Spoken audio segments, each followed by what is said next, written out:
Di sebuah rumah sederhana di pinggir kota, tinggal pasangan suami istri, Andri dan Nita.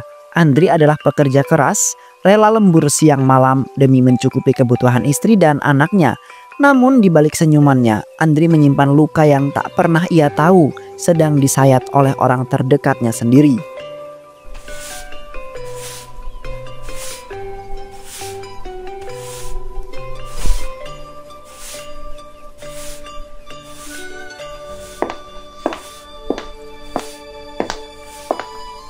Nita, aku berangkat kerja dulu ya. Jangan lupa si kecil nanti jam 10 ada imunisasi. Aku titip ya.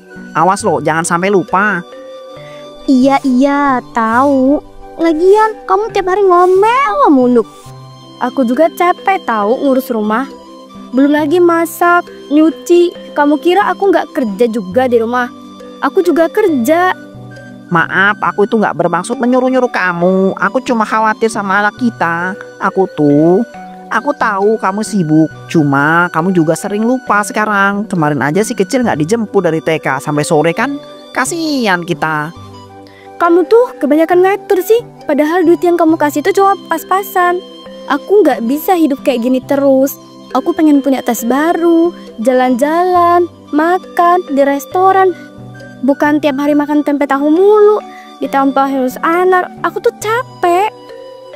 Nita, aku itu kerja siang malam, kadang tidur cuma 2 jam. Gaji segitu aku kumpulkan buat kamu dan juga anak kita loh. Aku gak pernah mikir buat diriku sendiri. Aku pengen kalian itu bahagia, cukup buat aku. Tapi kalau kamu itu masih merasa kurang, aku gak tahu lagi harus gimana sama kamu. Udah, kamu tuh banyak drama, gak usah lebay. Mending kerja aja sana yang bener. Jangan ngeluh terus.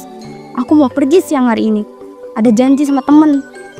Temen siapa? Temen yang mana lagi? Kayaknya tiap minggu kamu itu selalu pergi. Aku gak pernah lihat kamu itu di rumah lebih dari 3 jam sekarang. Kamu jarang masak, jarang nyuci. Anak sering kamu titipkan ke tetangga. Aku jadi curiga. Apa yang kamu tutup-tutupin dari aku? Curiga? Sama istri sendiri. Jangan bawa-bawa urusan pribadi aku. Aku cuma butuh refreshing. Kamu gak bisa ngerti gimana rasanya jadi ibu rumah tangga yang gak punya kehidupan sosial. Maaf, aku itu gak mau ribut ya. Aku cuma pengen kamu itu inget, kita ini keluarga. Aku itu kerja bukan buat foya-foya. Aku titip rumah ini, titip anak kita. Dan tolong jaga dirimu ya. Dan jangan sampai aku itu dengar hal yang gak enak dari orang luar. Udah, sana berangkat. Kamu udah telat kan? Aku juga mau dandan, mau keluar. Masa harus pakai daster sobek kayak di rumah terus? Malu aku kalau kelihatan jelek di luar.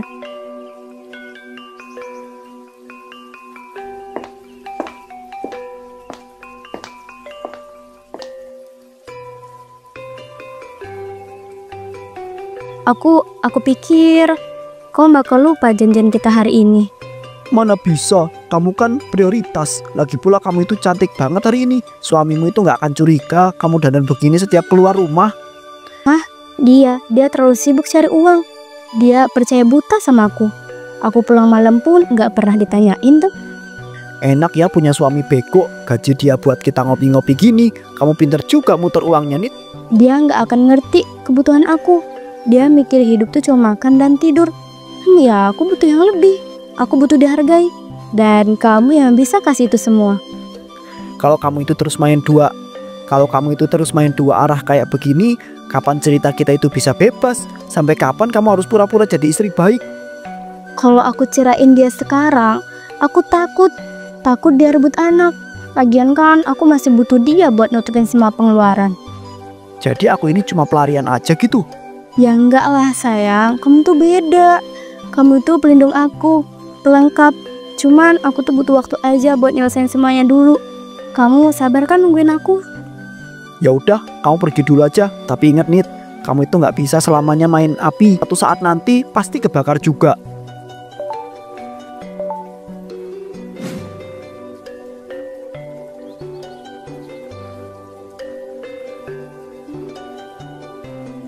Apa? Anakku jatuh, Riko. Ya ampun, aku harus kesana. Aku kesana ya sayang. Nggak apa-apa kan?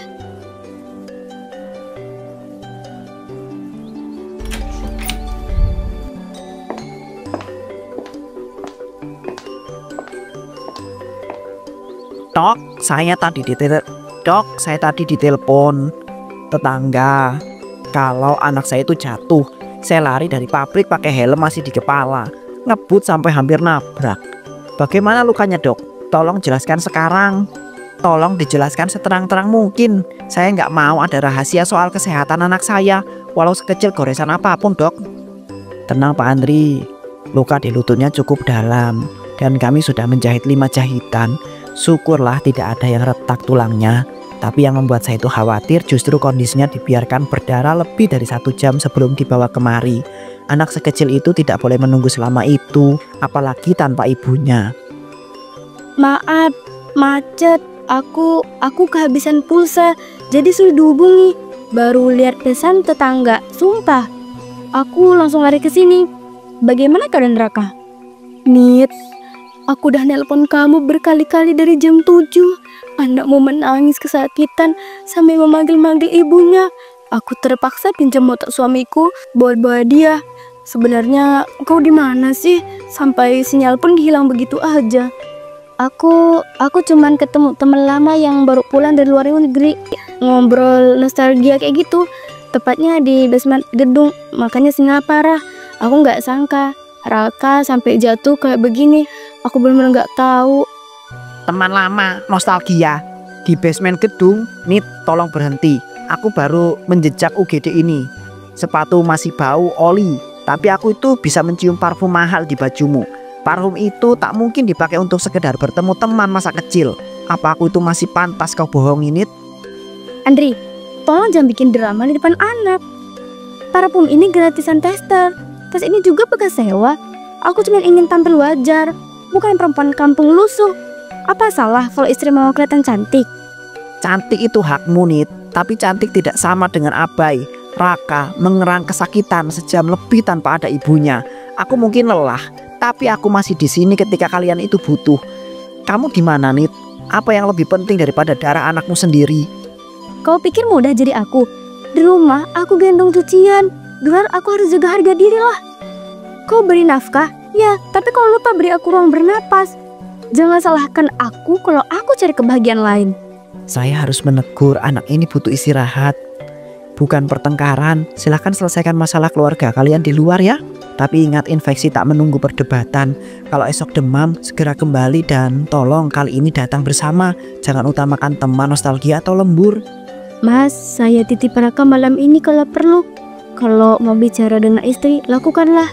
Tuhan tak akan menyembunyikan kebenaran terlalu lama. Sebaik apapun Nita menutupinya, bau bangkai tetap terendus.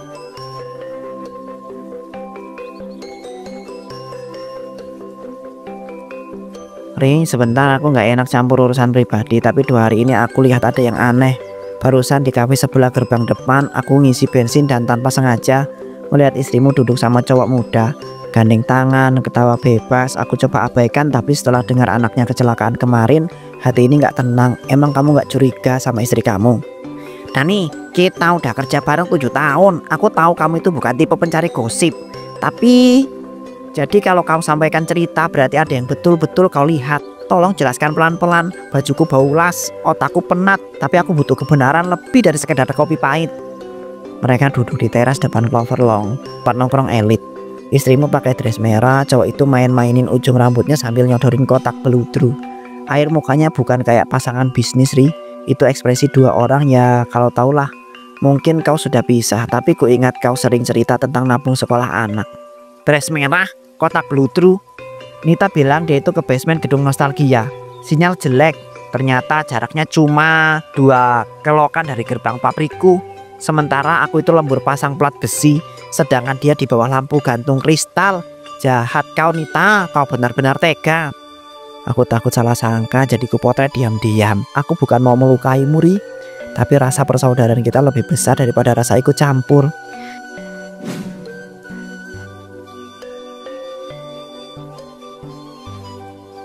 Ini jelas sekali tangannya menekan dada cowok itu. Wajahnya merona, bibirnya tersenyum manja. Bukan sekali jepret, ini rangkaian detik yang cukup untuk menafikan 1000 alasan. Terima kasih ya Dani, foto ini bukan peluru untuk balas dendam, tapi kunci untuk membuka pintu gelap yang dia kunci rapat-rapat dari aku.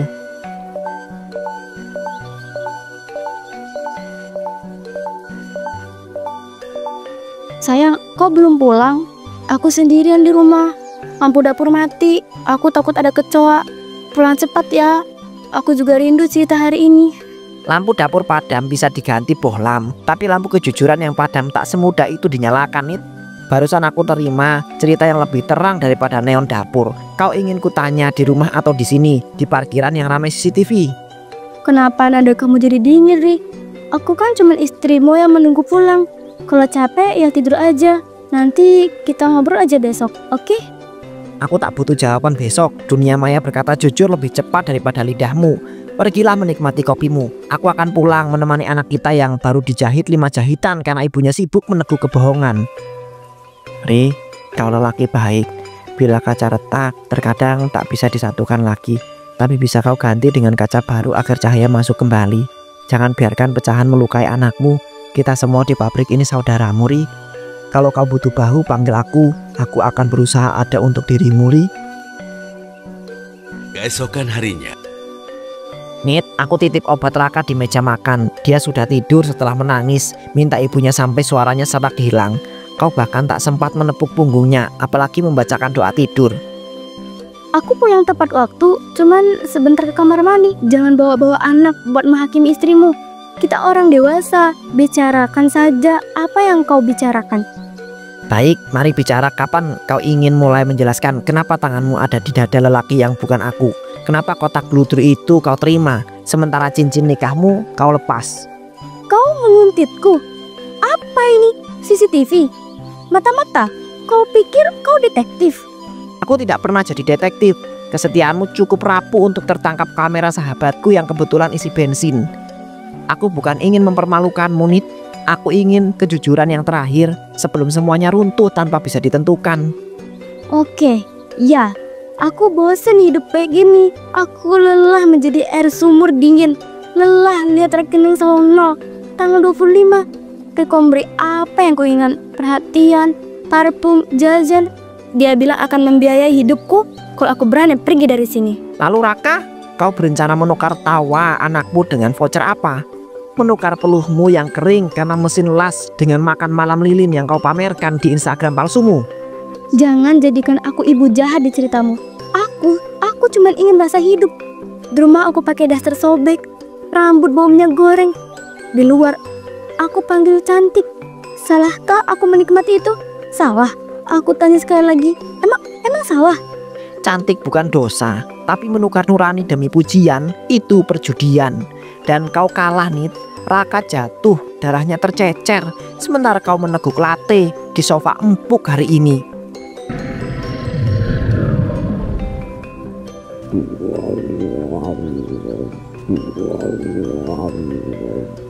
Ri, bentar. Perutku meledak nyeri banget. Nyeri seperti tusuk. Sejak sore aku mual.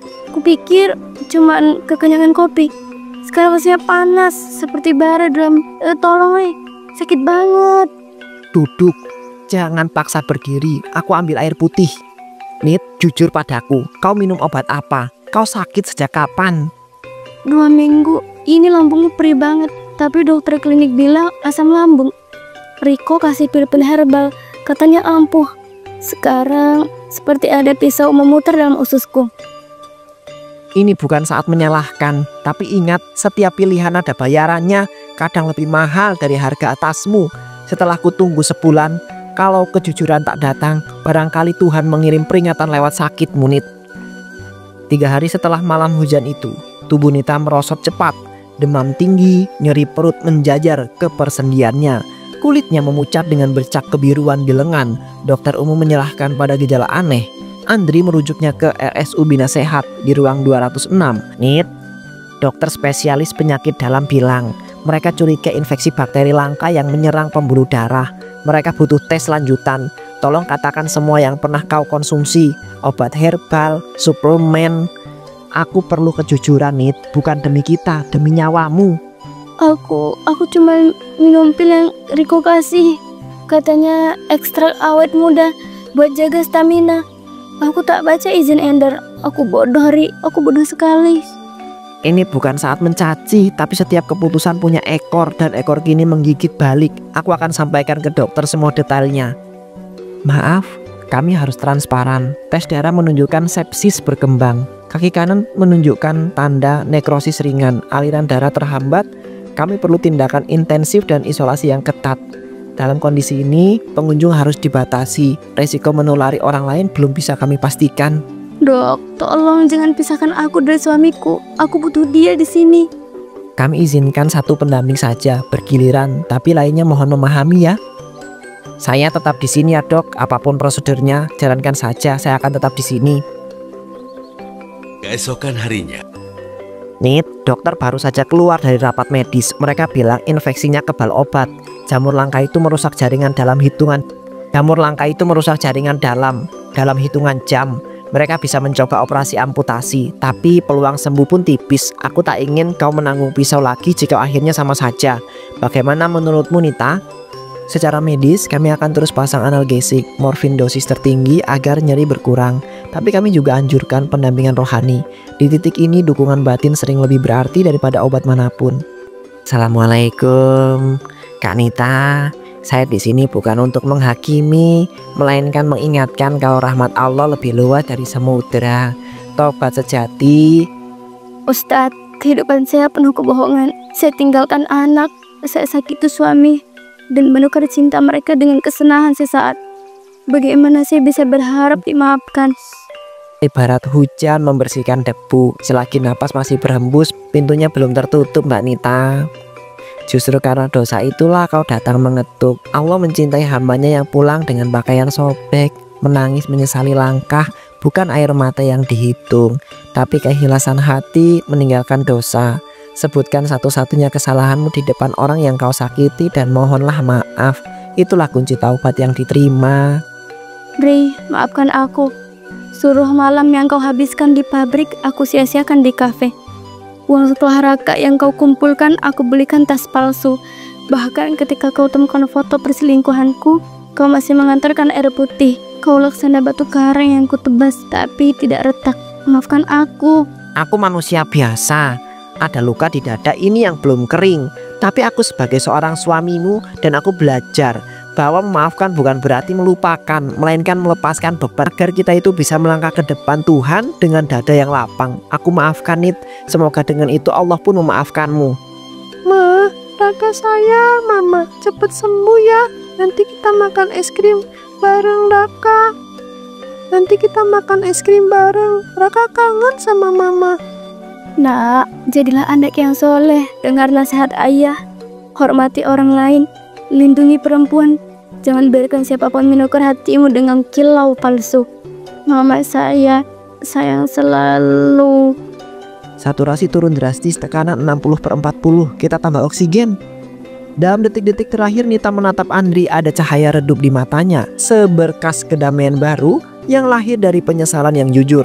Jari-jari mengetuk punggung tangan suami seolah menuliskan pesan terima kasih yang tak sempat dieja. Lalu dengan tembusan napas pelan, garis EKG lurus, sunyi, panjang menyusup menenggelamkan every beat. Namun rasa hangat di tangan Andri perlahan hilang.